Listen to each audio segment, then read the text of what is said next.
get my master's in truth and loyalty. Bang out the buzzword, teaching that blind man to say. You might get the best of him, but sure, never for me. Now, sweet talk, the beast, dog tail jack, go and fetch your bang. Try that and up, stand forward to a different kind of scene. Went off to college, but college turned out me. Couldn't get my master's in truth and loyalty. I said, whoa, light that fuse and run. I said, whoa, I am my father's son.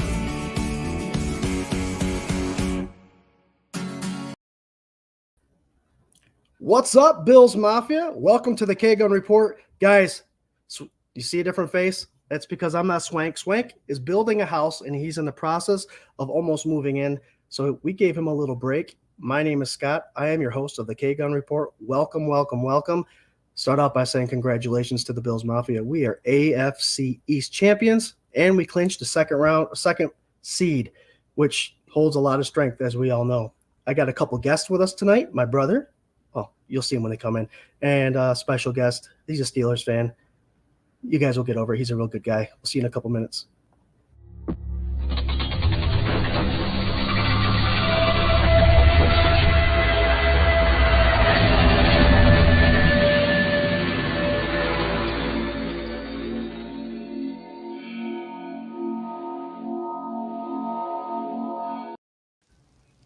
What's up? What's up? What's up, Bills Mafia?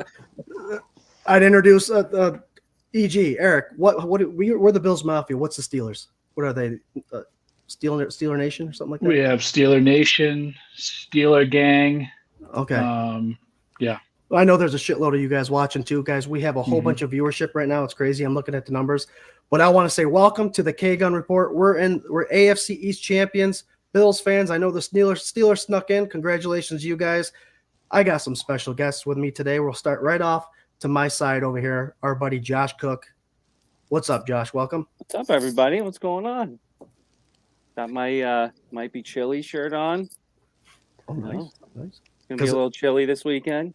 I was going to say, because it might be, right? Yeah, it might be. All right, welcome to the show there, Cookie. Thanks for having me. Down to my corner over here is Jerry. You all know him. He's on the K-Gun Report all the time with us. And Jerry, say hi to the fam. Hey, guys. Hey, Bills Mafia. It's been a while. I've been off the last couple of weeks, but I'm back. Let's talk about the Bills beat down of the Dolphins. And Cookie, you said it might be chilly. Unfortunately, those Steelers are used to the chill, too. So absolutely. It's going to be a good time. Well, hell yeah. Hell yeah. And below me, you guys see his shirt. It's not reading wrong. He's our good friend, Eric Gordner, lifelong Steelers fan. What's up, Eric? Welcome to the show. What's going on, guys? Thanks for having me. Looking forward to talking about this game.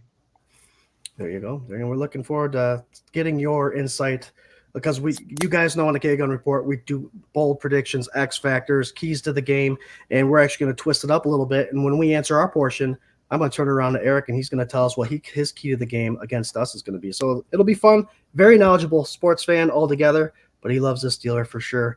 I want to say hi to all the people leaving comments already. You guys are kicking butt already as it is.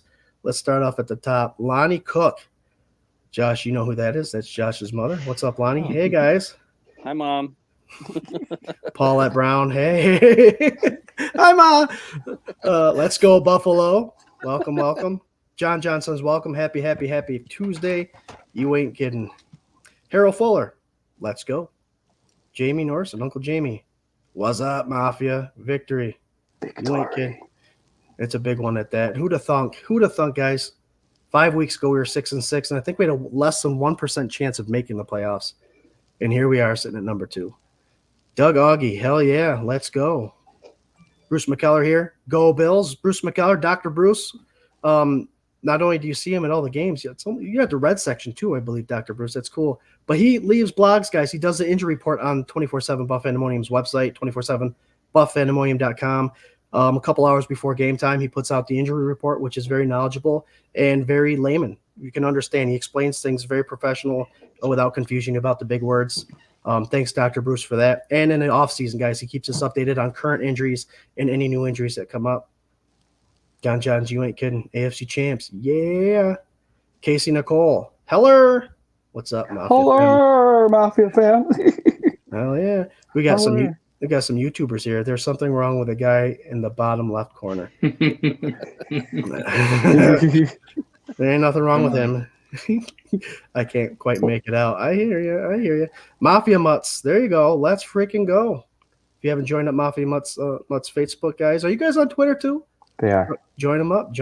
Any site you can join, hit them up. Join the family. And I'm leading into that because we are part of the Buff Fan Base Network. Love those guys over there. They have a shitload of shows, guys. It's not just us. We're lucky enough to have 2 shows. We have Sunday Sessions, which is our pregame show. And then obviously all of our shows are sponsored by 26 shirts. Del Reed and crew have a whole bunch going on there. Swank will tell you to spend all your money there, but charitable things, they raise a lot of money using T-shirts weekly. A lot of crazy ideas. So not only are you getting nice creative shirts, but you're also helping out with some charity stuff. Rob Mullen, it's Bedlam, it's Pandemonium, it's 24/7 Buff Pandemonium. Please keep Dylan Isaac's family in your thoughts and prayers. Guys, I did have that written down before I wanted to get started on the show. I don't know if you heard, outside of Hard Rock Stadium after the game, there's some sort of altercation. Details are still up in the air, but Dylan Isaac's family suffered the loss of Dylan. He got shot and killed, and it's just tragic. It's a reminder that it's just a game, and things can get crazy out there. But come on, it's just a game. Keep your shit together. But thoughts and prayers is a common term used very often, but that's all you can do. That's all you can do. Thoughts and prayers for strength for the family for sure. All right, boys, let's get into this conversation. And we are AFC East champs, correct? Right? So we're not going to talk a lot about this Miami game. I know everybody is watching it. Eric, I knew we were watching it. It's prime time. It's a big game. It was deciding whether or not the Steelers were going to play the Chiefs or the Buffalo Bills. But I want your guys' take on it.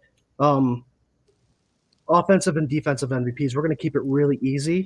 And we'll start off with the guy that watched the game without a biased perspective. Eric, let's start offense, guys. Who is your offensive MVP, do you believe, in this Bills versus Miami game? My offensive MVP? Oh, yeah. I didn't watch the game. No, I watched the whole thing.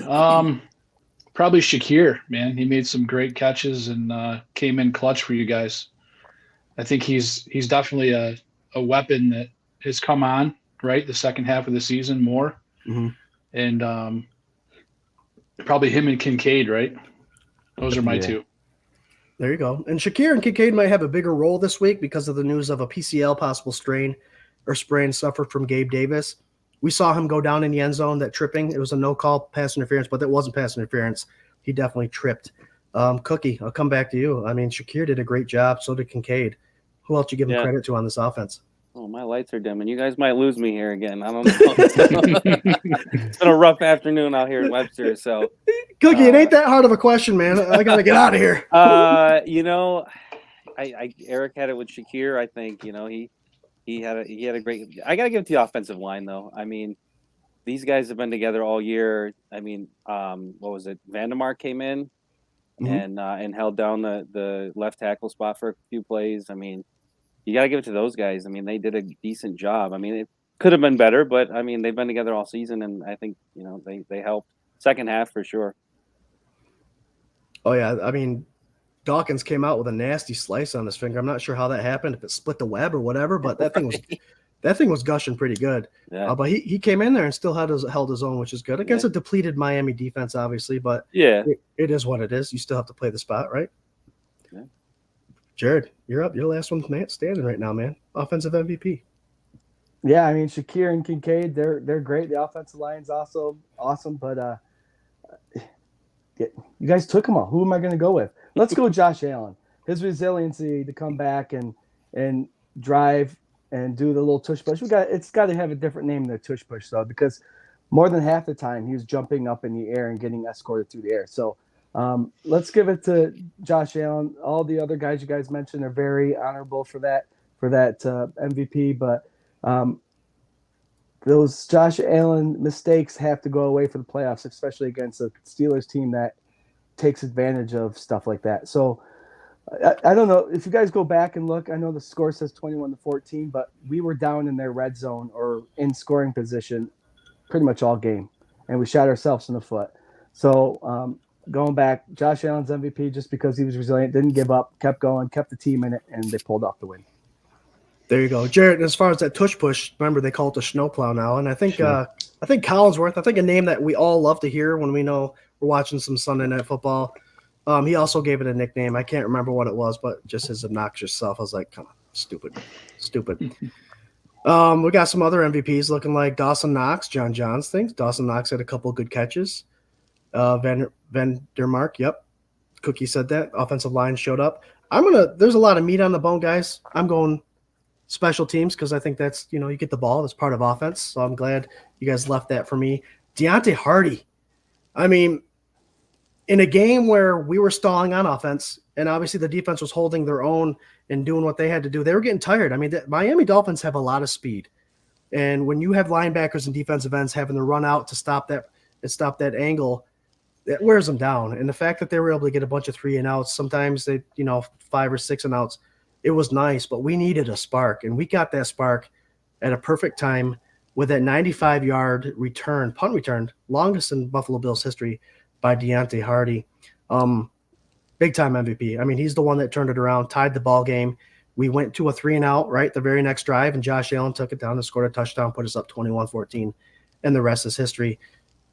Definitely a moment at the end of the game when they were talking about Deontay Hardy. Jarrod, and I know you brought this up. You put it on a post on Twitter about the conversation with Sale Capaccio and Sean McDermott. And just the emotion that came from that conversation was crazy. If you guys haven't heard it, check it out on our Twitter page. It's a conversation where there's no video of it. It's just radio, but it was emotional. You hear Sean McDermott kind of get emotional, and it pumped you up. And Deontay Hardy was part of that conversation. So I thought that was pretty awesome for sure. Yeah. I got to ask you, Eric, when you're watching this Bills game, I know I asked you before we went on, were you hoping it was either – you were hoping for a win or a loss, knowing that it was either Kansas City Chiefs or the Buffalo Bills? Well, to be honest with you, I was hoping that it didn't come down to that game for Pittsburgh to make it. So earlier in the day, I was rooting for Tennessee, and then it came to that game, and I didn't care. I really didn't care. Buffalo, Kansas City, they're both very good teams. They both have their flaws. They both got their positive stuff. So it didn't matter to me, honestly. No. Sometimes making the playoffs is all you want. It doesn't matter who you're playing. Yeah, exactly. I hear you. And congratulations, by the way. Tomlin, how many years in a row with a winning record, and now he's made the playoffs? Yeah. So he rode Ben's ass for how many years? It's Ben's streak, in my opinion. But Tomlin likes to, and the national media likes to, tip him up on a pedestal. 17, 18 years. Yep, good for him. That's impressive. He haven't won a playoff game in 7 years, though, so if he's proud of that, then you can tell him a little bitter. Yeah. But everybody loves Tomlin. But I got to give him some credit. We're here, so. Yeah. It's one of those situations where, as a Bills fan, we missed the playoffs for 18 straight years. So when we see a coach doing that, it's like, man, you got to be happy. But then not winning a playoff game, I guess that's the next step of expectation, and it just not happening. Yeah. No, we like to complain, but all in all, I've had it good as far as being a Steeler fan for my life. So. And the fact that, very rare can teams have very few coaches throughout their tenure, right? And you've had coaches that lasted in the NFL. I mean, how many total coaches have you had? 5 or 6? 3. I mean, it was Noel, Cowher, Tomlin I can't remember when Noel came in the league, but late 60s, early 70s, right? So 3. That's crazy. And to think about all these other teams that have a new coach every 2 to 3 years, that's nuts. So I enjoy watching those teams that have that kind of history for sure. All right, guys, enough about this Miami game. I want to talk about You want to do defense MVPs? Oh, yeah. Hey, there you go, Jarrod. Jared's waiting. I got one. Well, since you're so damn antsy, Jarrod, give us your defensive MVP. This defense led by Sean McDermott. I want to throw this in there real quick. I heard on the radio today about Josh Allen creating mistakes, but then having the opportunity to fix those mistakes and have these drives go downfield. I agree with it. I think he's a hell of a player, and he's good for that. But that opportunity would never be able to present itself without this McDermott-led defense keeping him in the game. So later on in the third and fourth quarter, he's able to come back and win it for us. That being said, Jarrod, the floor is yours. Who's your defensive MVP? You said McDermott. He was my defensive most valuable coach player, but the way he adjusts throughout the game, it doesn't matter who's out there on the defense. For some reason, he has these guys like geared to just do your job, as Belichick would say, and produce, become a game player and do good things. And that's what it took Dane Jackson a couple plays to get used to it, but he finally fell in. People coming in to replace people. It's just magnificent to watch this defense perform week in and week out with McDermott at the helm. I have an MVP. It's a safety position. Rapp, Hyde, and Jordan Poyer. The passing game wouldn't be what passing game. The Miami Dolphins wouldn't be what it was if it wasn't for those guys in the back. And just playing awesome football. We forget about it because Hyde's injured every once in a while, Poyer's injured every once in a while. But when they're together, this secondary is unstoppable. No one can get behind them. It's awesome. So Poyer, Hyde, and Rapp. I'm sure that was a lot of our choices for the defense. We know how explosive Tua in this offense can be. Tua Hill had a bummed ankle. We know Waddle was out, but they still had speed at the running back position with the chain and all that stuff. So that offense still had plenty of opportunity to perform, and those defensive backs did a fantastic job. Cookie, you're up, man. Jarrod took away all those defensive backs. You got someone else in mind? The linebackers, man. I mean, I think they had a good game. To see Balen Spector come in and play the way he did was awesome. This guy, special teamer, doesn't get a lot of reps, but I mean, he held his own, and that was huge to see. The halftime adjustments were huge too. I mean, they couldn't stop the run in the first half, and then they came out and shut them down. I mean, they have 7-8 yards in the second half. Like, yep. How can you not be happy with that? Josh, going back to the Spector comment, like I said, it took these new players 1 or 2 plays to get used to it. Spector came in and made a hit right away, and you could tell the stress got off him, and he was flying around from there on out. So it's awesome. He's no AJ Klein, but I mean, all in all, a great performance by a lot of our backups on defense. Dane Jackson, like Jarrod said, came in. Balen Spector did a good job. Very impressive unit. You get a couple reps. They're in there like they don't skip a beat. As an unbiased Bills fan, there, Eric, what impressed you most about this defense and this Miami offense? They're playing in a nice weather, so it's not like they had weather to compete against. A little wet, a little rainy, but where would you give recognition to on this defense? So the first half, I don't know, there wasn't too much. I mean, Miami was able to run the ball. They ran the ball a lot, and they were able to run it effectively. To Josh's point, the second half, I don't know what happened, if they kind of went away from that game plan or if you guys made adjustments at halftime. But that was the biggest, I guess, change in your defensive scheme that I saw, without pointing out a single player. Again, I don't know if it was game plan by them, because I didn't see them even attempt to run as much in the second half. And I remember thinking to myself, what are they doing? It was so effective in the first half. But then again, maybe Buffalo's giving them different looks, and kudos to them. I could tell you right now, one of the adjustments they made is having that cornerback in Taron Johnson fill the gap right away and actually attack the outside edge of the defensive end to create the outside run for a chain. What I did like is that was an adjustment that had to be made, because with that speed, we weren't catching up to it. You're right, Cookie. He was getting 7-8 yards a pop. So to answer your question, Eric, I think it was the fact that they started diving into that gap and just taking that whole open field away from them. Caveman Klein, what do I have here? This is Sparta! Buffalo Spartan joining us today. And if you look at his image, it's pretty sweet. That must be an AI image. For real. Nice. Nice, Buffalo Spartan. Welcome. It's Eric, to your point, why did they not run the ball? The Bills didn't take or tie the game up until the fourth quarter. Do you know what I mean? So they had the lead the whole third quarter. Why weren't they running the ball more or being more productive with that? And that's got to be adjustments. Like Scott said, Taron Johnson coming up and filling the gap. and maybe defensive play, not really rushing up the field, but playing gap integrity, holding your guys there. So, yeah, weird. This Dolphins coach has trouble against McDermott's defense, and I absolutely love it. McDaniel. Well, he's got that revolutionary offense that they say, and I don't know about you, but I think it was pretty effective. The run in the first half, we all confirmed that. The quarterback looking the opposite way and then tossing it that way. I mean, I think that's genius as a quarterback guy. All the linebacker has to do when he's reading run, Jarrod, and you could probably vouch for this, is kind of pay attention to which way the quarterback's turning. Guards. If you you can also you guys cheat in the backfield sometimes, you do. But you get a quarterback looking that way, and you get a guy that can run a 4.340 already hauling ass the opposite way, and you just pitch it out to him. That's got to be straining on that defense. So I thought it was a good game plan to begin with. But again, the running backs did do a sidestep. So the running backs did go with that turn. They just did it quick and went the other way. Gotcha. Which throw you off big time. Yep. Oh, yeah. Let's get some of these comments in here. I already put this one up there, Eric, when you were talking. It is by Christian James Smith. Boo, Eric.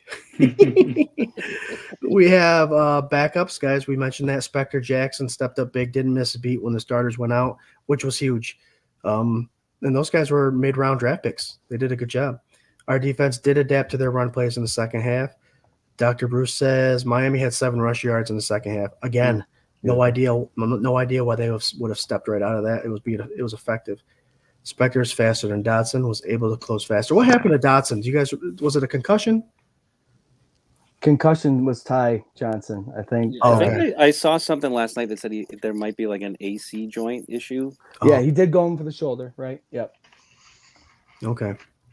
All right. So that wraps it up. We talked about the Buffalo Bills dominating. And if you look at the stats, I know it's not all about stats, but they did dominate the Miami Dolphins.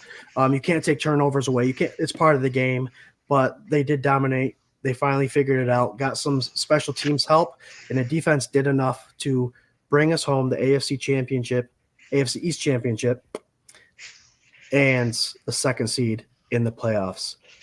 I do want to touch on one thing, though, guys, and I only because it's a big thing that's coming out, and the NFL might actually have to step in about this, is this Wilkins, defensive tackle for the Miami Dolphins, caught again. What a dirtbag.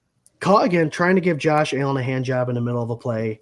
What are your guys' thoughts on this? Should there be a suspension? Obviously, there should be a fine. He did it in college. He continues to get away with it. At what point is it, you hate to go there, but like a sexual assault kind of issue? He's grabbing a man's feet. That's exactly what it is. What's your guys' thoughts on this? Anyone can speak up about it. I think it's pretty disgusting. Are you being serious? Yeah. I didn't see that. There's a reason. A couple of years back there, Eric, at Buffalo, Josh Allen got tackled, and you see him turn around and push Wilkins' face mask down and grab him by the head. It's because Wilkins grabbed his junk and started twisting the shit. Oh, geez. Okay.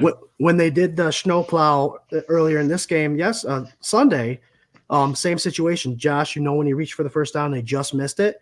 During that play, you could see Wilkins underneath grabbing at his junk again, pulling and twisting. And his mouth was wide open too, but we're not saying anything about that. The thing is, when it happened a couple years ago, Eric and Josh, they referred back to he used to do it in college. They found film of him doing it in college, so it's an ongoing thing. And like I said, and I jumped in there before you finished, Scott, that's not part of the game, and it's definitely sexual assault to a degree. Yeah, no, there's no place for that. I mean, I get it. When you're in the trenches, you're going to try to do something to, I remember, in high school getting punched in the throat in the trenches and stuff, and someone will grab your calf and try to knot you up and whatnot, but stuff like that. I mean, there's no place for that. You got to go, man. He's got to get booted. Go try the XFL or something, maybe they'll allow it there. I agree. Yeah. You used to give people the business in the pile, grab their guts, punch them in the gut, punch them in the throat, do the knot thing, but not junk. Don't grab the yes. I even heard people pushing their fingers in the backside there to try to get people reacting. And that's sometimes it's just a cry to get a penalty. You punch me in the face, it's 15-yard unsportsmanlike. But this stuff is like he's doing it. He's hiding it. Like he wants it. It's just disgusting. Eric, your take real quick. On that? Yeah. Yeah. No place for it, for sure. I mean, the Steelers never had dirty players when they were playing back in the day. They just made The Steelers are notorious for having penalties or rules changed in the rule book for Steelers players. Yeah, because of them. Yep. James Harrison has a couple. Yeah, Mel Blount has one. No, you ain't kidding. Remember that one. So let's see what the fans think about this, guys. Oh, look at Jeff Ryan. Glad I finally caught your show. I always miss it. Welcome, Jeff. Welcome. We love to have you. You guys are kicking ass in the comments as always. I do want to bring attention that we are part of the Buff Fan Base Network. Have been for over a year and a half now. Couldn't be happier. Love the relationship we have with those guys. I do want to throw out a couple shows, though, that they also have involved in their network. The Overdue Bills podcast, Believe in Bills, The Wandering Buffalo, Built Different, Ed Kilgore Show, Thomas Takes Sports Podcast. As you guys are aware, on Sunday sessions, we have Ryan Thomas join our show. He's an awesome guy, and he's got the voice of a dreamy radio guy. And then Sunday sessions, obviously, this show has the pregame show for Buff Fan Base. And we're also sponsored by 26 Shirts. We already told you what to do. Go to the website, buy a shirt, donate to charity. That's what that's all about. They're almost hitting at $2 million, which is awesome. Thank you, thank you, thank you. They're quick with their shirts, man. I saw yesterday they already had a dude shirt out with Josh Allen from Big Lebowski. They have amazing They're quick, team there. man. Oh yeah. And that's what's funny. It's so creative. It's not like just like a stenciled in shirt. It's like there's a lot of thought and there's a lot of great detail to these shirts. Let's see what else here. All right, let's get to this Steelers game. 1:00. Wild card football week. Our Buffalo Bills are hosting the Pittsburgh Steelers. It's looking like 20 degrees, windy with gusts and some precipitation. Definitely a great equalizer. It's nothing that the Pittsburgh Steelers haven't dealt with. So it's something that both of our fan bases are used to. Both of our teams are used to. A lot of games this week, but this is the one. This is what we've been looking for. We got that second seed. The Steelers got some help from the Jaguars' loss. And it's a good matchup. On paper, it looks like a good matchup. And so we're going to hit up, guys, what we think our offense should look like versus what we think our defense should look like. And with the rebuttal, we have a Steelers fan with us. Eric Gardner, our close friend, has joined us. He's going to tell us how he thinks, how he's going to rebuttal our answers to these questions. So, Jarrod, I'll start off with you right away. What do you believe, with the rain and all that stuff, what do you think our offensive game plan should look like, or what do you think it's going to look like? As Josh Allen is our quarterback, and we've seen in recent history, weather doesn't really affect how he throws the ball and plays the game. So you might not see a lot of change. I think the big factor that we need to see from this offense, again, because we're in the playoffs and we're playing against the Steelers, who are a great opportunistic team, you can't have the mistakes when you're about to score, and you can't throw the picks. I mean, some of those picks are on fourth down where the guy should have dropped the ball in the end zone and taken the ball to 40, but he brought it out. But that's still a pick. It's still a mistake. Buffalo needs to play a mistake-free football game in the playoffs. And I'm expecting, again, not much difference with the offensive scheme because Allen can play in anything. There you go. And I have to agree with that because the Steelers are an amazing defensive team that thrives off turnovers and creating opportunities for that offense. And they stay in games, so we have to protect the football. Cookie, man, there's a lot that goes into Josh Allen not playing hero ball, and now that he's finally in a playoff game at home again, it could be a concern. We always see it in his eyes, the puppy dog look we saw in the first half for sure. And then at the second half, I looked at my wife Elle and I said, he's got the confidence in his eyes, and that's the drive they went down and scored. What kind of Josh Allen are we going to see? Playoff game, wild card, we're at home. There's a lot riding on it from what we've come through on a 5-game win streak. What's this offense looking like to you? I don't know. I mean, I worry about that because, when he comes out and tries to play hero ball, he's reckless, and he's dangerous.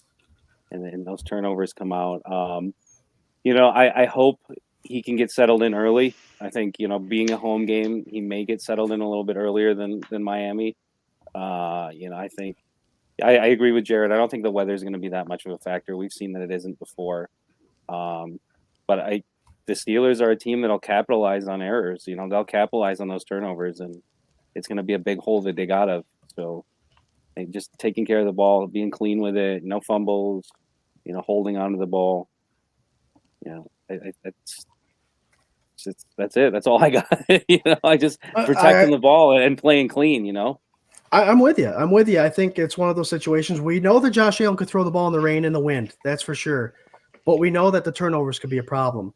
We also know that we've got a run game now where we finally have a 1,000-yard rusher in our backfield, and we also have playoff Lenny, touchdown Lenny, whatever you want to call him, as a good power back that can also receive the ball out of the backfield. So there's a lot of things that Joe Brady can use, and you might as well use it all now, right? It's the playoffs. There's no holding back anymore. So I think me personally, I think it's a game that they should come out using everything. And I think using that mid-range pass game is something that they could benefit from. I saw a stat today that included Shakir, Dalton Kincaid, James Cook, and the amount of yards, touches, and touchdowns that those guys have alone, and it's like top of the league. So our second and third and fourth guys are doing an amazing job, and I think they should continue that for sure. With all that being said, from what you heard from us, Eric, how is this defense, do you believe, going to manage this Buffalo Bills offense, who turn the ball over, yes, but they can also put a lot of points on the board if they have to? Absolutely. So if you would have talked to me, I don't know, mid-season, maybe 3, 4, 5 games ago, I would have said that we couldn't handle this team at all. So where we've been killed all year long is down the middle of the field. We have lost all 3 of our starting inside linebackers are on IR. Had to call, Miles Jack off the couch. He was in retirement. Brought in, a couple other guys stepping up, and then, we've been without Minka for three weeks. We've been without DeMonte KZ for 3 weeks. He got suspended for trying to kill Pittman Jr. against the Colts. They're both back this week. Pat Peterson's been playing great in their, as a safety. They moved him back there, and he's been playing great. We got Eric Rowe. He's been playing great. So I think the middle of our field now is, Landon Roberts, inside linebacker. I really think that that we are now going to be prepared for this game. We almost have a log jam at the safety position. I think one of them is going to be mirroring Josh Allen. And they're going to be concentrating on Kincaid. I think Joey Porter Jr., he's a rookie. He's been a shutdown. He's been a shutdown corner this year. And I know he's going to be on Diggs the entire game. Whether or not he's going to be successful the entire game, I don't know. But we're going to have safeties, covering the back. And the run, we've been decent at stopping the run. I am a little worried about TJ Watt being out. However, Nick Herberg, rookie, is, he's great at punching the ball. He's good at strip sacks. Marcus Gilbert, those 2 guys are going to rotate for, TJ's role. I just think the thing that makes me the most nervous is Josh's ability to run and then create a play while he's running, because the defenses, they kind of lose what they're doing. And he's always able to find that open guy. He's a magical quarterback. He's really good at what he does. Yes, he makes mistakes, but he takes chances, and he's got a short memory, right? So he lets that go. So, I really do think we have a shot at containing, where obviously you guys are going to score points. But that's what gives me some confidence that it's not going to be a blowout, and that, we can hopefully stay with you guys a little bit. Now, you said those 2 guys were going to rotate with TJ Watt. Do any of them have the speed that Watt has to chase down a quarterback and create that? Watt makes up a lot. You see him. There's not a player in the league that has his speed and capability, in my opinion. So no, to answer your question, but are they viable replacements to potentially get a sack or to cause havoc? Absolutely. Then you're going to have Highsmith on the other side, so you got to pay attention to him. No, Watt's one of those players, like in the Twitter world, people are saying if the Bills couldn't beat or put lots of points up against Miami, who had a depleted defense with the big injuries on the rushers, then they're not going to be able to stop the Steelers too. And it's like, but there's a difference between the edge rushers on the Dolphins compared to Watt. Watt is an all-pro season in, season out. He's going to be a Hall of Famer if he keeps up what he's doing. He is a legit athlete, probably the best rusher in the whole league. When he's out, it's obviously going to be a significant drop, and not significant, but there is going to be some sort of drop in productivity from that position. You can't replace him. Correction, Jarrod. He is a Hall of Famer. I don't think that he has to prove anymore. Yeah, he's got 19 sacks this year, right? He led the league again. So it's wild. Them Watt brothers. I saw a funny post out today that showed J.J. Watt in a Pittsburgh Steelers uniform. In a caption below it said, "Do you think they'll notice?" Yeah. He was wearing TJ's jersey. Yeah. But injuries are part of the game. Our defense, obviously, we're without Milano, Trey White. We've Mhm. had our banks, our share of injuries. So good teams figure out how to win games with them. And the Steelers are one of those teams that have figured out how to win games with the injuries. That's coaching. You know, we talked about Tomlin earlier in the front office there. When you can get good depth, obviously you're not going to keep up with TJ Watt. But if you can have guys that come in that can do a lot of things in separate ways that he can, hey, man, he brings a whole package. You guys bring a little bit of it. They can still create some havoc for sure. Let's switch it up a little bit. Let's go. Let's actually bring some comments in here. I'm sorry, guys. I'm ignoring you. I apologize for that. Let's see here. Mike Pasalacqua. That's a name I haven't seen in forever. Yo, Hey, Mike. yo. What's up, Mikey? Oh, Been a the while. sales guy, baseball player. Hell yeah, Mike. Oh, yeah. Chad McDaniel says he agrees with spreading the ball. I think that's one of the things that Josh Allen has done really well this year against against any defense in the league, and we will continue seeing it. Obviously, we already talked about Gabe Davis potentially not making this game, and I think we have the backups to do it. Sherfield definitely showed up, and he's capable. Too many playmakers. I'm guessing Chad is referring to our offense. Yep. Let's see what else we got here. Bills versus Matt probably just won't have the durability for his career to break the sack record. What? Gotcha. I don't know how many sacks does he now have, Eric? Do you know? I mean, he's got to have. It's Jason Reggie White, right? Yeah. Doesn't Reggie have the Well, Bruce Smith. Bruce Smith has it. Bruce Smith, sorry. Reggie White has the season record. Is it him? Mike Strahan.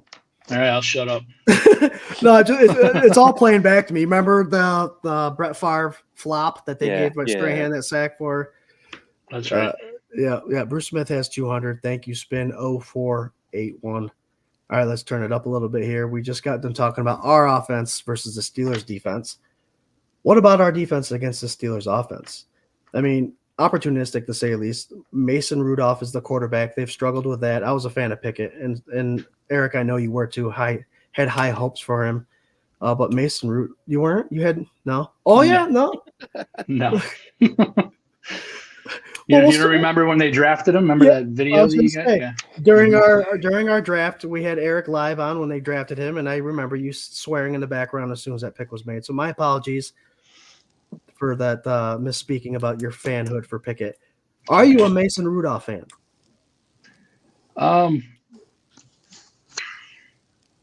I've always liked him as far as like a capable backup, but I don't feel Pittsburgh gave him a real shot.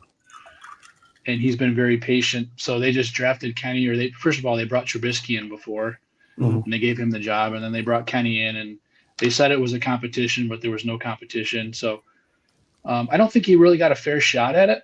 And then because of injuries, he was able to come in and I mean, in my opinion, I think of a lot of people's opinion, that he's the best, unfortunately, the best quarterback that we have on our team.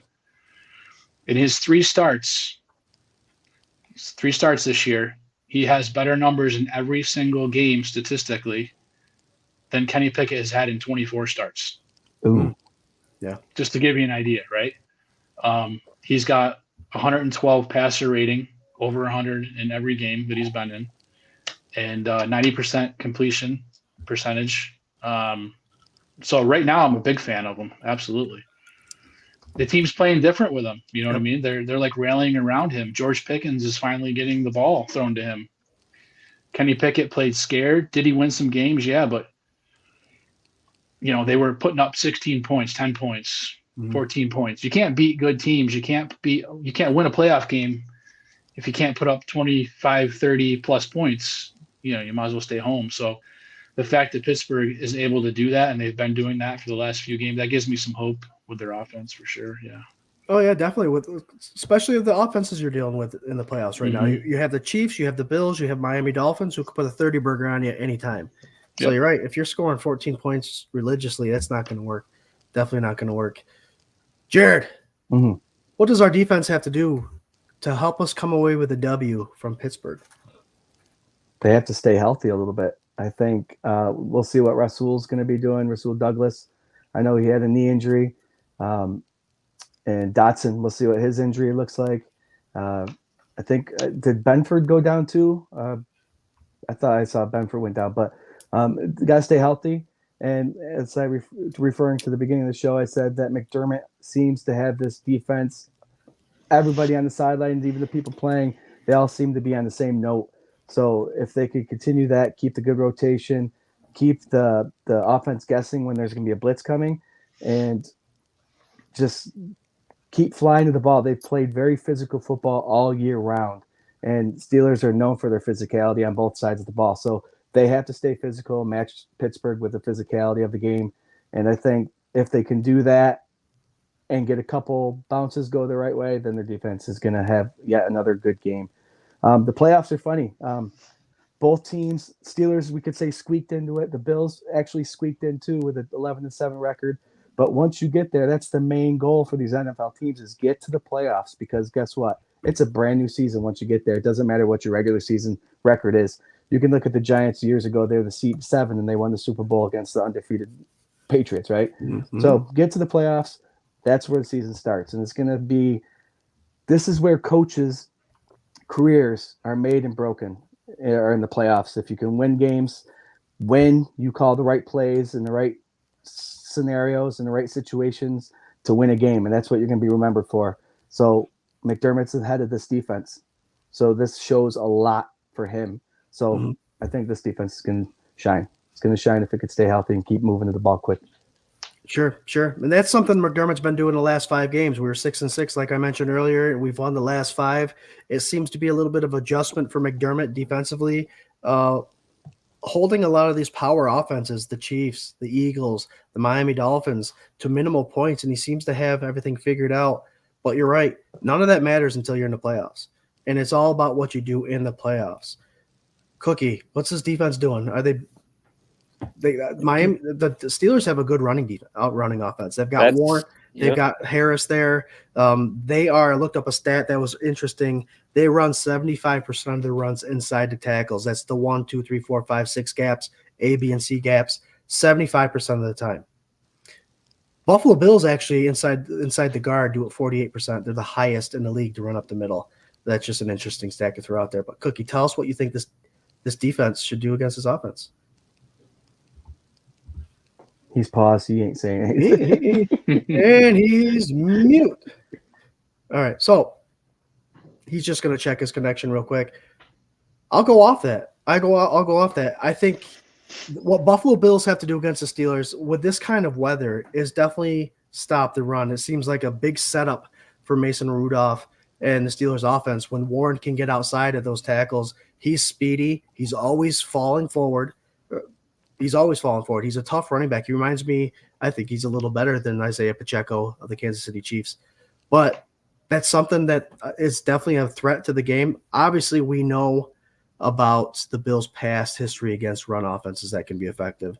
They've struggled, but the Buffalo Bills have brought in players, interior defensively wise, that can handle the run. I've got a question here asking about Daquan Jones or Joseph. Does Joseph play this week? And I think for the first time this week, you will see a combination of 2 D1 Tech 1 tackles playing in a game that's going to be run heavy, rainy, wet, slippery. I think Daquan Jones and Linville Joseph are both going to play for sure.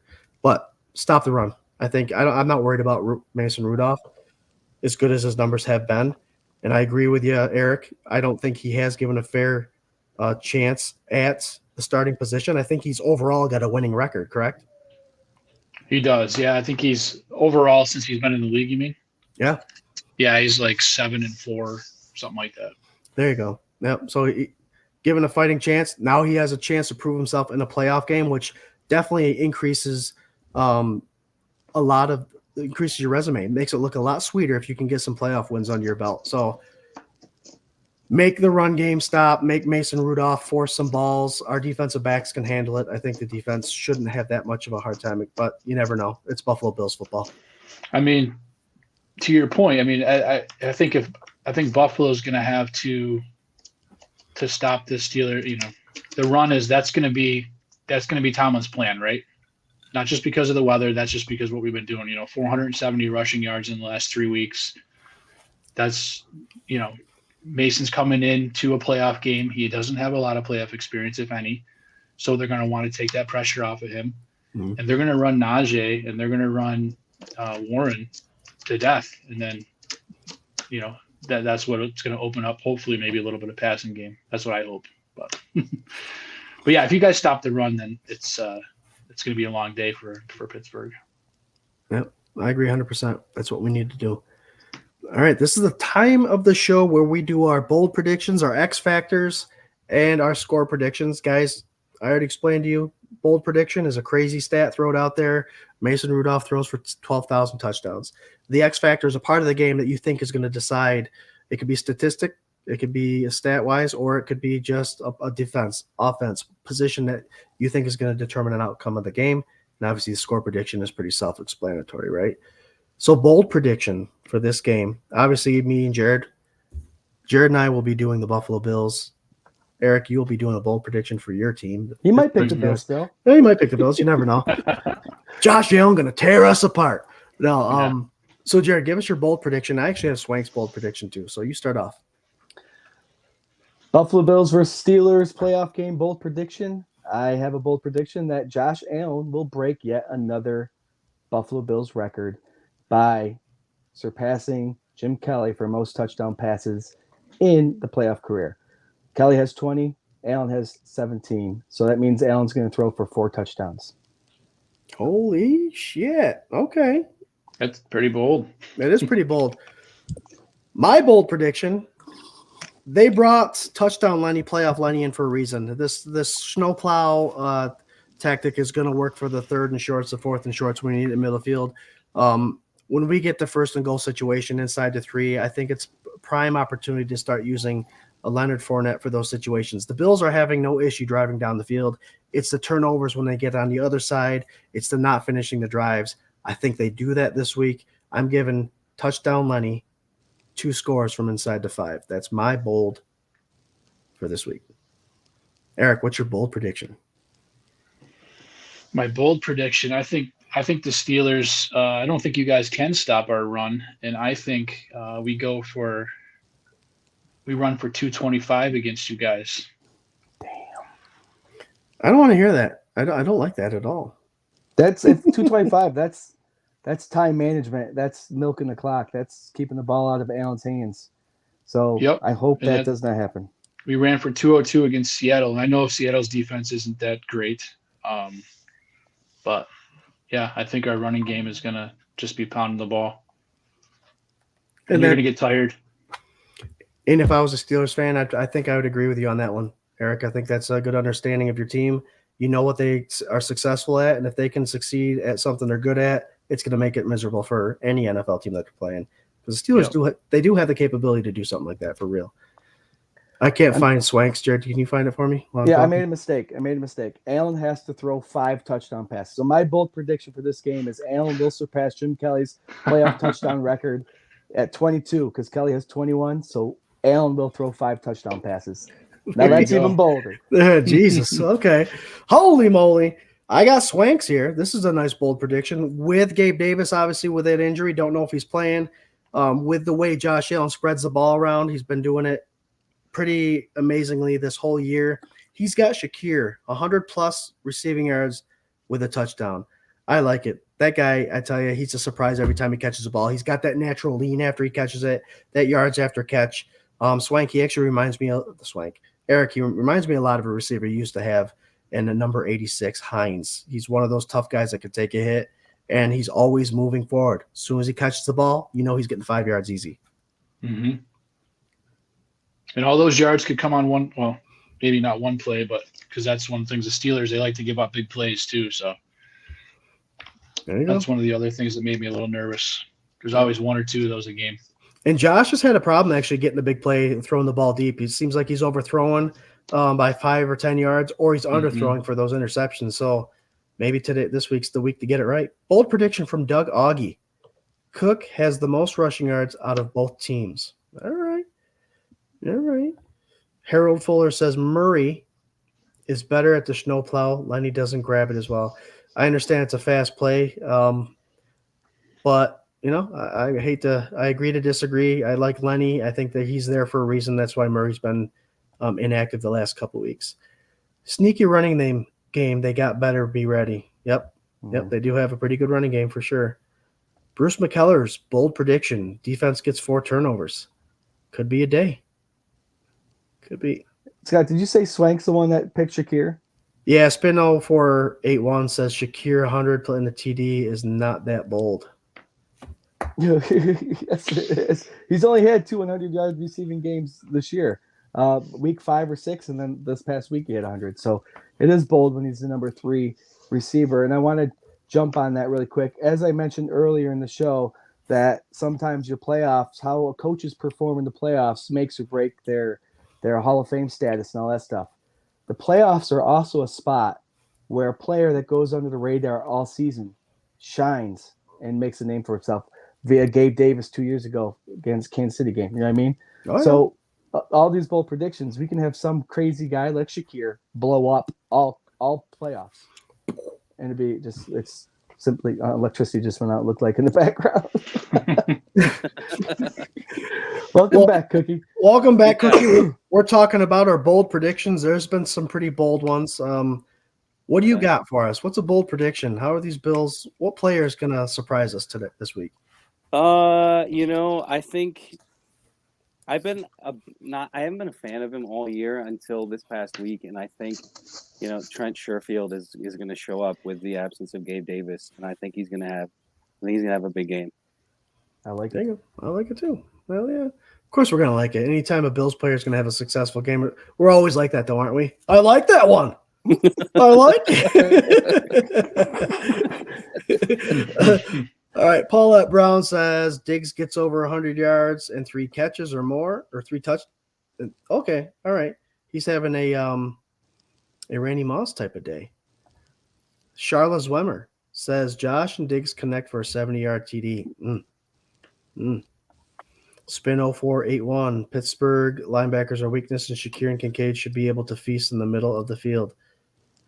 Yeah, Eric, you said that. Linebackers are at a minimum for them. Diggs for 150 yards and 4 touchdowns. Mike Volk. There you go. Harold Fuller says Von Miller, pick 6. Who's Von Miller? I don't know. I think he's was he Mr. Irrelevant? This year he was, right? All right, definitely Diggs for factor, 3 TDs. Dalton Kincaid with 3 catches. There you go. Love these predictions. All right, let's move on to X factors. Like I said, this could be statistical X factor, like a bold prediction, or a key part of the game that's going to determine the outcome. I started with Jarrod before. Obviously, we're going to go with Eric last because he's a Steelers fan. We want to hear his opinion last. Mm-hmm. What's your what is the X factor to the Bills coming away with their wild card victory this week? There, Josh. I think probably for me the run defense. Stopping the run. I mean, Najee runs hard. Coming out of college, his first couple years in the NFL, that kid runs hard. Mm-hmm. Stopping the run is going to be a big thing. I mean, it's been something that they struggle with in the first half in most games this season. So I think figuring that out early is going to be the X factor for me. Very good, very good, and that goes along the lines of what we discussed earlier when you were off the show. That running game could be a dangerous situation, and Eric brought that to the head and. It's a wonderful point. They can be, and that'll open up a lot of stuff for Mason Rudolph for sure with his weapons. I mean, they got Deontay Johnson and Pickens, George Pickens, a second-year guy out of Georgia who I really like, who potentially could be a top 5 wide receiver if he could just have somebody throw him the damn ball. Bold prediction there, Mr. Steelers fan. Eric, what's your X factor? What did the Steelers have to do to win this game? They have to. I'm not going to say protect the middle of the field because that's not going to happen.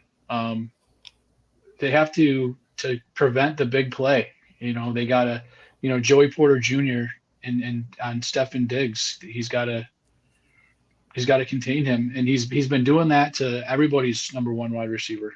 Mm-hmm. So he's got to keep that up. And I think if we can eliminate the big play down the field and let you guys dink and doink a little bit, we can stay in the game. That's my experience. Our defense, Mm-hmm. I agree. And anyone that says that Eric's a homer picking Porter, I know he's a nephew or son of Joey Porter, the linebacker. Son, yeah. I agree with him 100%. Go watch some film, watch the All-22, watch all the stuff you can on Joey Porter. You saw him in training camp, man on manning against Pickens, and he was frustrating the hell out of quarterbacks and the wide receivers over there at Pittsburgh, who's no joke either. But he is impressive, and he's going to be there a while, and they got something special in that Joey Porter for real. My X factor is Cookie. I'm going off what you said, brother. The 4 interior defensive linemen and our linebackers. With the stat I threw out earlier, Steelers like to run the ball 75% within the tackles, which is a lot of up the middle, a lot of the fast zone, some of the zone runs there. You just block and they create holes. They have to mind their P's and Q's. They can't get caught trying to find a different gap. They got to mind their own gap responsibility, and the linebackers need to fill. This isn't the Miami Dolphins where they ran the ball outside a lot with that 4-3 speed, and they have to worry about contain. They have to worry about the hog mollies in the middle, pushing them to the side and allowing this run game to take over the game. Because when it comes to wearing defenses down, running back and forth is one thing, but getting the piss knocked out of you time and time again right up the middle is a lot more damaging to your reserve for the whole game. So they better have some answers for this inside the tackles run game that the Pittsburgh Steelers has, or it's going to be a long game. So X factor for me, trenches and those linebackers filling their gaps for sure. Yeah. Let's see. Mike Volk says front 4 stopping the run. There you go, Eric. I think that run offense. And again, when you start piling that box full of linebackers and defensive ends and tackles and bringing in that third nickel back, that's going to open up that pass game for Mason Rudolph. And he does have some talent on the outside with Deontay Johnson and Pickens. Is Freiermuth, is he healthy? He is. Oh, Okay. yeah, he's healthy. He just hasn't been getting the targets. He had a couple last week, but he's there too. Yeah, he's definitely. And he's someone that can block a and big weapon. sneak out and get into the open. Yeah, no, he's a terrible blocker. To be 100% honest with you, we have another tight end that we drafted. Darnell Washington. Washington, right? He's like 6'8", 300 pounds. He's another lineman for us, and that's been big. When we put our big package in there for our running game. Gotcha. Thank God you're here. You're correcting me. God, no, it's all right. I'm the host, man. You shouldn't be doing that for real. Oh, wait, weird. Eric's electric's about to go out. No, but for real, I mean, if they do bring in Darnell Washington, again, like you said, it's an extra lineman there. And if they're taking advantage of being able to run, that's going to make it for a miserable day. Jared says electric went out. Jared, don't worry about coming back in. We're going to do score predictions and pick'ems, and that's all we got left for today. Score predictions. It could be low scoring because we've seen those kind of games. It could be high scoring because obviously the Buffalo Bills could put up some points. What are you thinking there, Eric? We'll start with you. This is an easy one. What's the score for you? It could. So my gut feel, honestly, guys, I don't know what's going to happen in this game. There's 2 outcomes, right? Pittsburgh either gets blown out or we like to win close games. It always comes down to the end. I have 3 or 4 heart attacks while I'm watching it. So I got to go with the close game outcome here, and I'm going to say we need to score at least 30 to beat you guys, or we might as well not come to the stadium.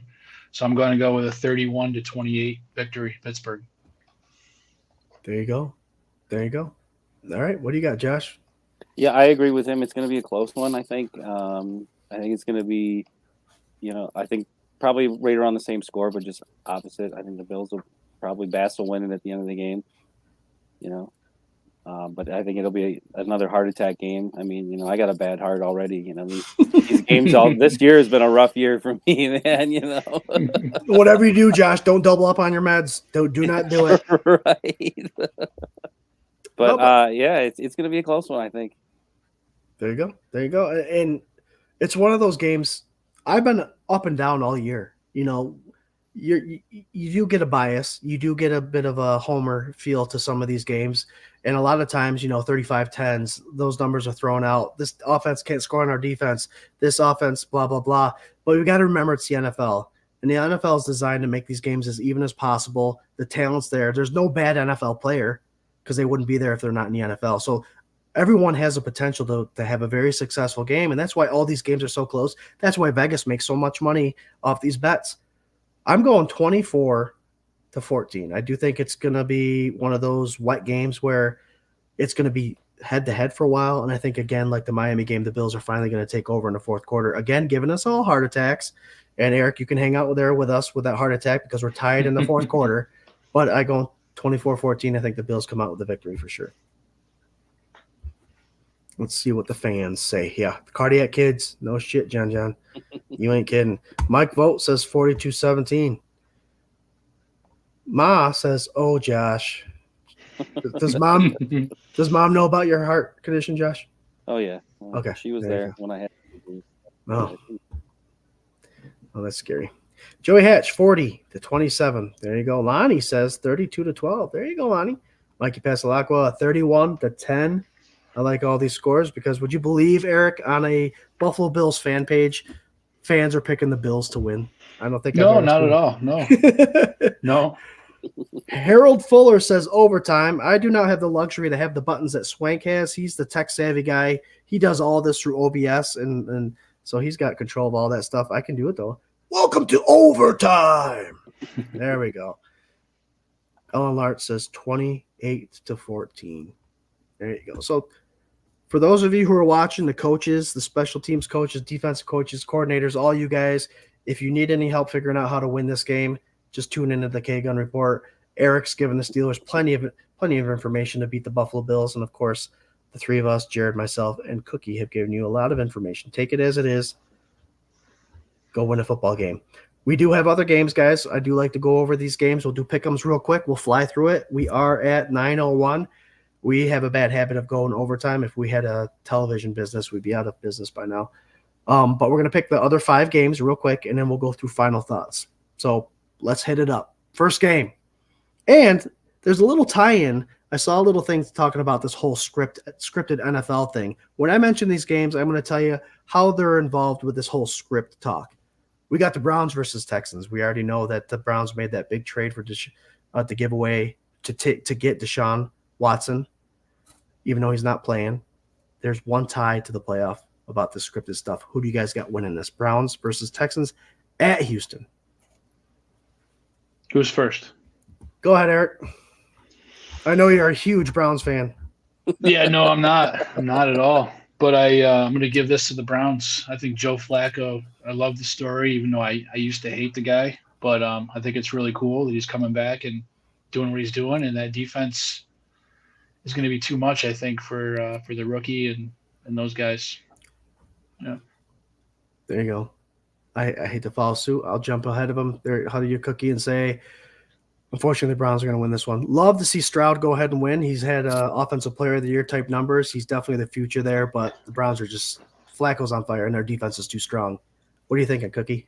You know, I agree with you. The Browns are looking good. Flacco's playing well, but I got to support my boy Swank, and I have to pick the Texans because I hate the Browns like he does, man.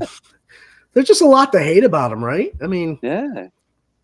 Wouldn't you guys shit if the AFC Championship game, I know none of us want to see it, but if it ended up being the Browns versus the Ravens? I mean, I don't think that will ever happen just because of the way playoffs are made, but can you imagine that? Yeah. Hey, my team used to be your team. Right. Yeah. All right. So that's the Saturday 4:30 game. I believe the Saturday night game is the Dolphins versus the Chiefs. Now, we already know the Chiefs are putting out warnings. Kansas City is saying, hey, don't come out to this game. It's going to be really cold, negative 18 degrees. Miami fans are already complaining we shouldn't have to play in the cold, even though they give third-degree burns to every team they're playing in the springtime, in the fall. Who's winning this game, fellas? Dolphins at Chiefs. Fire away, Cookie. You first. I'm going Chiefs because I want them to come here next week. If it happens, if the Bills can pull this off, I want the Chiefs here in Buffalo next week. So I'm going Chiefs. Would you believe that's the same thing Eric thinks? He wants the Chiefs to come to Buffalo in 2 weeks. Yeah. Yeah. Uh-huh. What are you thinking, Eric? What's going on with this game? I didn't realize it was going to be that cold. I don't think Miami can handle that just right there for the weather factor. I mean, Tyreek, he played in Kansas City, but as far as Yeah, I'm going to go with Kansas City. I agree. I'm with you guys. As fun That's as it would, huge. like to see the Dolphins have to travel to Buffalo for the AFC Championship game. The Chiefs are just too good, and they're playoff Chiefs. Playoff Chiefs are a lot different than regular season Chiefs, so we'll go Chiefs with that one. Next game is Bills versus Steelers. We already picked that. The following game would be the Packers versus the Cowboys.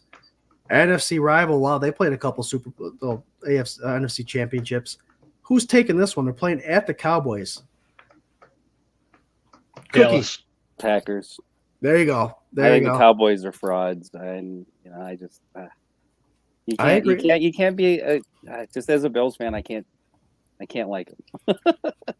I agree. I'm going with Packers on this one. A nice away win. Love gets it, and the Packers beat their old coach. That's the other coincidence, by the way. The previous one, Miami versus Chiefs. Tyreek Hill used to play for the Chiefs. Packers versus Cowboys. McCartney used to coach the Packers. He's now the coach for the Cowboys. Next game, Lions versus Rams. The coincidence there is Matthew Stafford. He won a Super Bowl with the Rams already. Are they going to beat the Lions? I want to hear from you first, Eric. Yeah, I'm going Rams. I have a futures bet for them to win the Super Bowl, so I got to root for that team. I think they're going to win. There you go. Yeah. What's up, Josh? I just like the fact that the Lions have finally, they're back in the playoffs after a long drought. But I agree with Eric. I think the Rams are going to take it. It's one step at a time. Lions are in the playoffs. Give them that. They're good. I would like to see the Rams too. I'm a Stafford fan. I hate Goff, and by hate I mean I think he's overrated and he gets a lot of publicity for no reason.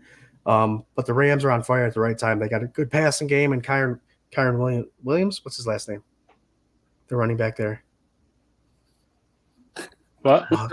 Williams. Yeah. The Rams running back, Kyron Williams. Okay, I was right. Yeah. They're on fire. So I think they should just ride that wave and continue winning. That'd be an interesting game. That'll be a fun one to watch.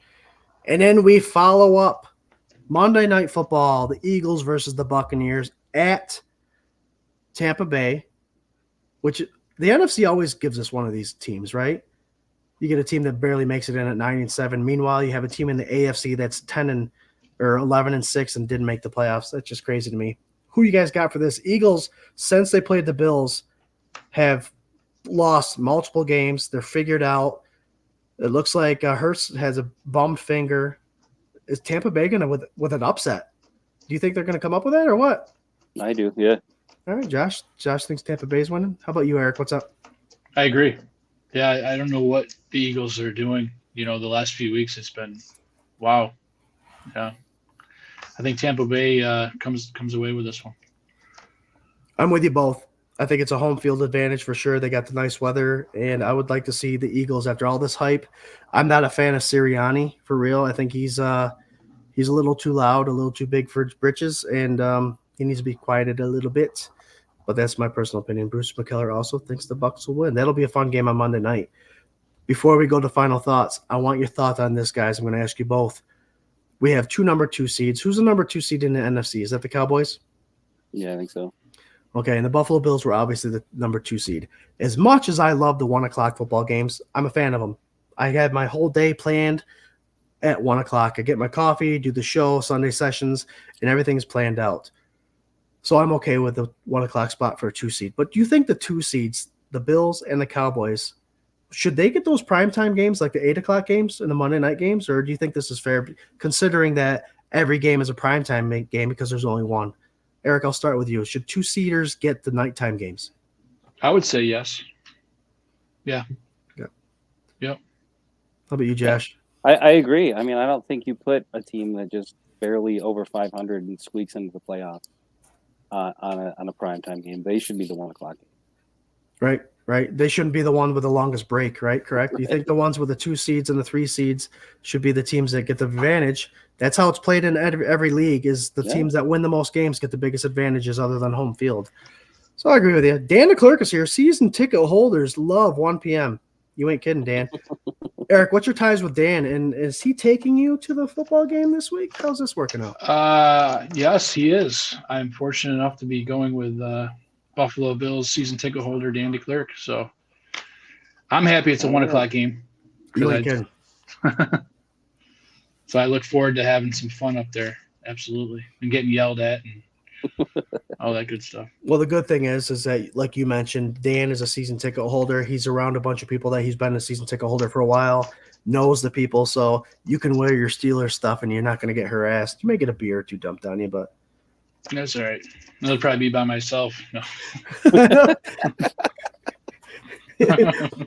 All right, guys, it's 10 after 9. We're going to wrap it up. We do like to do a final thought, whether it's a nice little message to the fans or just, telling us your social media pages or just a simple go Steelers, go Bills, whatever it is. I'm glad you were able to join us, Josh Cook, close friend, as well as Eric Gordner, close friend, but a Steelers fan. And he's as loyal as us Bills fans are, guys. I've known the guy for a long time, and he's just like us. The fans are just like us, love the team to death and root for him no matter what. Josh, I'll start with you. Give us your final thought for the week. I'm excited. It's playoffs. I think my thing I'm looking forward to most is I wanted to touch on earlier and I forgot to, but the Deontay Hardy punt return where he said when they asked him about it and he was like, I don't know, I blacked out. Like that was the coolest thing to me, where he was like, I blacked out and just ran. So I hope we have another moment like that. I'm sure there'll be a lot of blacked out fans in the stadium. I'll say, are you referring to Eric? No, I mean like people drinking too much. But I mean, Steeler fans travel well. I've gone to a couple Steelers games, and one was like 20 years ago. And I mean, I went to the Sundowner before the game, and it was just packed with Steeler fans. So they travel well. So it'll be fun. It'll be a good environment. At my son's first game, I took him to the Steeler game last year, so that was a little risky. I know how rowdy they can get, but they're all good people. Eric's a good dude. I've known him my whole life, so I'm excited for a good game. I think it's going to be close. It's going to be a gut check one for sure. Good stuff, Josh. What's up, Eric? Final thought, my friend. Yeah, I'm just after losing to a couple real bad teams, 5-6 weeks ago. I didn't think the playoffs was going to be possible. Thought our season was over, and we kind of turned the table, right? So with the quarterback changes and the way our team's playing, so I'm just excited to be here for another week watching my team, and hopefully they can pull it out real quick. This is kind of funny, but I lived in Pittsburgh for 4 or 5 years. My wife was there for grad school, so we went down there and we got to see 2 Super Bowl victories and a Stanley Cup. It was awesome. Wow. But it was when we played the Arizona Cardinals in the Super Bowl that year. I think it was 2005. That year, it was like mid-season, and we were at a bar, and these people came around and said, oh, here's a chance to win Steelers tickets if they make it to the Super Bowl. And I laughed. I wouldn't even sign the paper because I'm like, we suck. We're terrible. And that team made it to the Super Bowl and won, right? So mid-season this year, I said, we suck. We're terrible.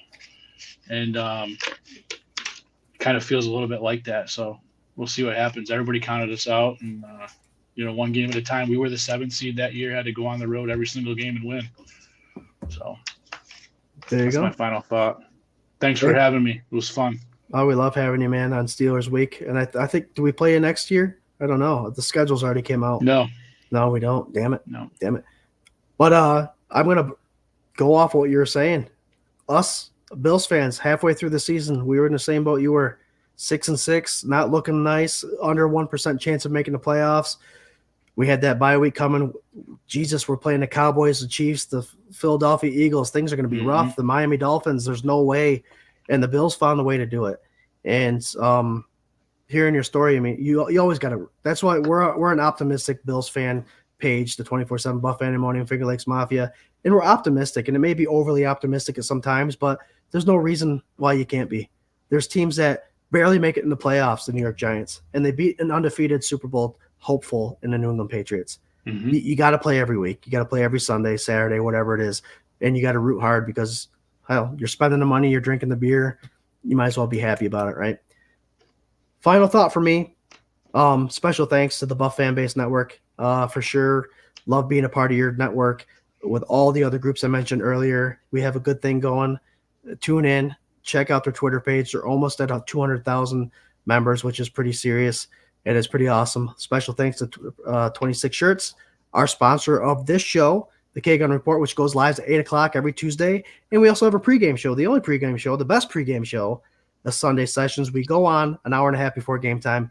Check us out at 11:30. You'll see the link to the event with that. My final thought has to do with the whole Dylan Isaac incident that happened in Miami. I mentioned this last week or a couple weeks ago. We all love the NFL. We all have our favorite teams. The reason we hate each other is because we love the rivalries. We love to hate other teams, but it's all because of one thing. It's because of our love for football. At no time should anyone's life ever be in danger. At no time should anybody feel like they're at risk for something insane happening. It is a game. We spend the money to watch the game, eat the food, drink the beer, buy the merch. We do everything for the game. The game does nothing for us other than provide entertainment. And there's no reason why we should go out acting crazy based on what someone else is doing and how they're performing and doing their job. So to put it in perspective, have fun this week. Enjoy the game. We're in playoff football. There are a handful of other teams that are watching just like we are. So enjoy the fact that we're in the playoffs. Steelers is a good team to play against. If you were to pick any of the 7 AFC teams to go against, Steelers are one of them for me, definitely. Not because they're the easiest, but because of what they bring to the table. They bring class. They bring fans that are dedicated, like my buddy Eric, to the games. So respect the fact that they were making to that game because it's going to be cold, wet, windy, rainy, and nasty. And just respect each other. Enjoy the fact that you guys are watching a playoff football game with your favorite team. On that note, love you boys. Thanks for joining us, Josh and Eric. Hopefully you'll be watching next week, Eric, the playoffs. But with all being said, thanks to the fans. You guys kicked ass today. We had viewerships over 30 consistently, and I know we rock it on Twitter, Facebook, and YouTube. You guys are awesome. Hook us up. Check us out. Love you guys. Go Bills. Go Bills. Go Steelers. Well said. I'm going to do a swank here. Go